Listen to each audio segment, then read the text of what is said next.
Semacam zakat kan disebutnya di Quran juga dengan nama apa? Nama sedekah. Jamannya sedekah. Sedekah itu dari kata sedekah artinya pembenaran.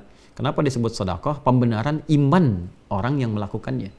Ya, contoh misalnya khudz min amwalihim sedekah, ambil dari harta mereka itu sebagai sedekah, maksudnya zakat di sini. Dikeluarkannya pun disebutnya sedekah lagi dan bentuknya jamak, diambil bentuk tunggal, dikeluarkan bentuk jamak. Coba keluarkannya kan di ayat ke-60 tuh. Surah ke-9, surah 9 ayat 60. Innamas sadaqatu, bentuknya jamak, lil fuqara wal masakin wal 'amilina 'alaiha wal mu'allafati qulubuhum wa fil riqab wal gharimin, ya, wa fi sabilillah wa ibnis sabil. 8 golongan itu dan dijamakkan sadaqat dari kata sedekah juga. Ya, kenapa disebut demikian? Untuk membenarkan keadaan imannya, karena dia yakin dengan imannya, dia berzakat. Dan manfaatnya oleh Allah dijamakkan. Ketika dikeluarkan, bentuknya jamak, memberikan kesan bahwa pahalanya begitu melimpah kepada orang yang berzakat itu karena membenarkan keadaan imannya, bukan karena membaginya. Ya, jadi kita itu sholat, yang dinilai oleh Allah mulia itu bukan sholatnya, karena pembenaran kita atas keimanan kepada Allah. Karena perintah Allahnya kita benarkan karena keimanan kita, itu yang bikin tinggi di hadapan Allah. Bukan sekedar perbuatan sholatnya, tapi keadaan kita yang membenarkan, konfirmasi iman kita. Makanya panggilan sholat kan konfirmasi iman. Allahu Akbar, Allahu Akbar. Kalau ada iman, konfirmasi di hati kita itu. Ini yang dimaksud Quran surah 8 tuh, Al-Anfal ayat kedua. Innamal mu'minuna alladzina idza dzukirallahu wajilat qulubuhum. Insan beriman itu yang sejati, cirinya sederhana kata Allah. Kalau disebutkan nama Allah, ada konfirmasi getaran di hatinya. Nanti dibuktikan lewat sholat. Ya, itu perintahnya yang penting. Makanya iblis tuh jadi iblis, ya. Persoalannya apa? Problemnya bukan karena sujudnya saja, bukan itu problem utamanya. Problemnya nggak menaati Allah, karena yang perintahkan sujud hormat itu Allah. Itu yang dikonfirmasi Quran surah ke-7 itu, ayat 11 sampai 12 itu. Ma mana'aka alla tasjuda idh amartuk. Qala ana khairum minhu, khalaqtani min narin wa khalaqtahu min tin. Hei iblis, kata Allah, kamu itu kenapa nggak mau sujud hormat ke Adam saat aku perintahkan? Tegas tuh, yang di highlight tuh idh amartuk. Saat aku perintahkan, ini perintahku ini, kenapa engkau nggak sujud? Hah?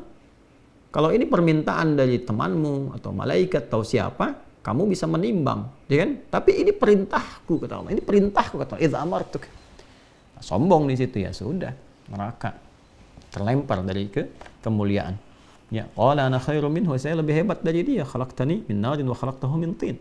Kau ciptakan, aku dari api, dia dari tanah. Nggak level dong, yang tinggi harus hormat kepada yang rendah. Udah sombong, keluar. Padahal Allah itu kan Rahman Rahim, dan iblis tahu itu. Sangat dibuka kesempatan bertobat. Cuman karena sombong, dia menutup tuh peluang tobatnya. Makanya hati-hati kesombongan tuh. Sombong tuh nutup jalan untuk kembali. Susah. Dikasih pengertian, membantah. Ya kan? Diberikan penjelasan, ada argumentasi. Ya, didiamkan malah makin marah. Jadi kadang-kadang nggak ketemu gitu karena arogansi itu. Ya susah akhirnya. Ya, dan yang paling parah kadang-kadang apa? Kadang-kadang memperluas hal-hal yang salah itu dikemas menjadi manipulasi yang berlebihan. Akhirnya semua berpotensi ikut celaka. Nah, inilah pekerjaan iblis demikian yang diwariskan. Hati-hati. Itu diwariskan. Ya, makanya bedanya setan dengan manusia. Setan itu salah, nggak mau tobat karena sombongnya. Manusia salah, manusia tobat. Kan gitu kan? Ya, Adam itu kan manusia.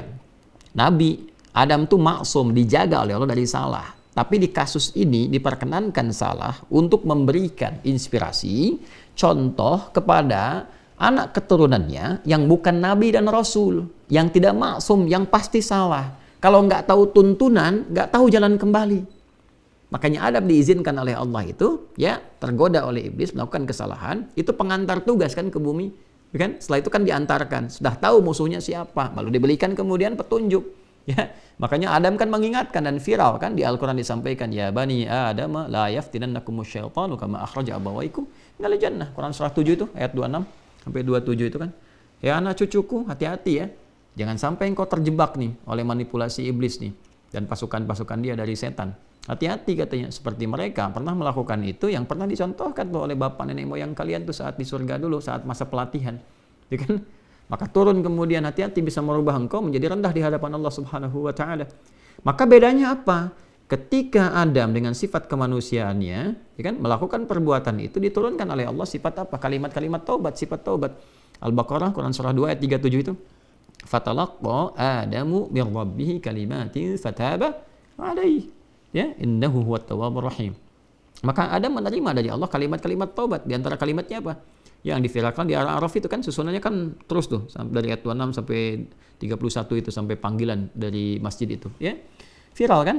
Rabbana zalamna anfusana wa illam taghfir lana wa tarhamna lanakunanna minal khasirin. Itu kalimat pembeda antara manusia dengan setan. Jadi ketika salah, dia tobat, dia akui, dia sesali, dia berubah. Itu. Tapi hati-hati loh, nggak mudah itu menempuh itu. Karena setan nggak mau kerja keras dia hilang begitu aja. Tapi kalau kita bisa melakukan itu, Allahu Akbar, anugerahnya besar insyaallah. Kebahagiaan dikembalikan dengan lebih baik lagi, silaturahim jadi lebih baik lagi, kuat lagi, kemudian derajat meningkat dan kebahagiaan itu luar biasa melimpah. Ya, cuman ya tadi, ya, jalannya nggak mudah. Nah, bedanya apa? Adam menerima kalimat taubat, fatalaqqa Adamu min rabbi kalimati fataba alaih. Dilakukan taubatnya, terima oleh Allah.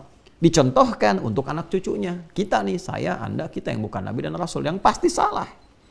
Jadi mencari kesalahan manusia itu nggak ada kerjaan, karena pasti ditemukan. Anda kalau mau nyari kesalahan saya pasti ditemukan. Salah ngutip ayat, salah menyampaikan hadis misalnya, salah memahami, pasti itu, pasti ditemukan. Nggak akan ada yang sempurna.